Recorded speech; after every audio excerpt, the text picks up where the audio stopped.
Viru dear, see here.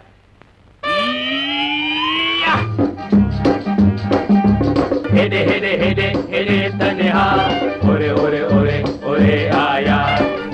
तव्हां सभिनी खे अबाणा फिल्म त यादि आहे न? उहा पहिरीं सिंधी फिल्म हुई. हा, केतिरनि खे साधना यादि आहे, उनजो पहिरियों दफ़ो हुन रोल कयो हुन में.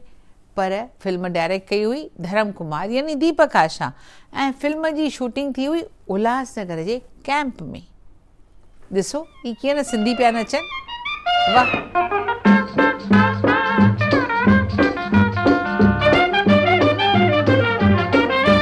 हिकु ॿ टे चारि 5 नंबर कैंप, खॾूं खूबा वाट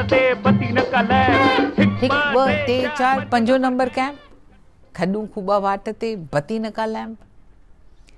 त हिन उल्हासनगर में तव्हीं जेकॾहिं पार्टीशन जे वक़्तु आया आहियो ऐं उते रहिया आहियो ऐं हाणे ताईं दुनिया जे कहिड़े बि हिसे में हुजो, कहिड़े बि शहर में हुजो, त तव्हीं यकदमि असां सां कॉन्टेक्ट करियो. छो जो हिकु म्यूज़ियम ठही रहियो आहे दिल्लीअ में ऐं उन में हिकु हिसो थींदो उल्हासनगर बाबति ऐं तव्हां सभई उन जा हिसो बणिजी सघो था. हिन म्यूज़ियम जो नालो आहे लॉस्ट होमलैंड ऑफ सिंध. तंहिंजे करे असां सां जुड़ो ऐं हिन में हिसो वठो. यकदमि कॉन्टेक्ट कयो त असीं हिन खे हिकु शानदार म्यूज़ियम जो हिसो बणायूं उल्हासनगर में. नारियों तेरा दिशा भाई बंद अमिल तवारा धोती वाला सिंधी सब शामिल. नारियों तेरा दिशा भाई बंद अमिल तवारा धोती वाला सिंधी सब शामिल.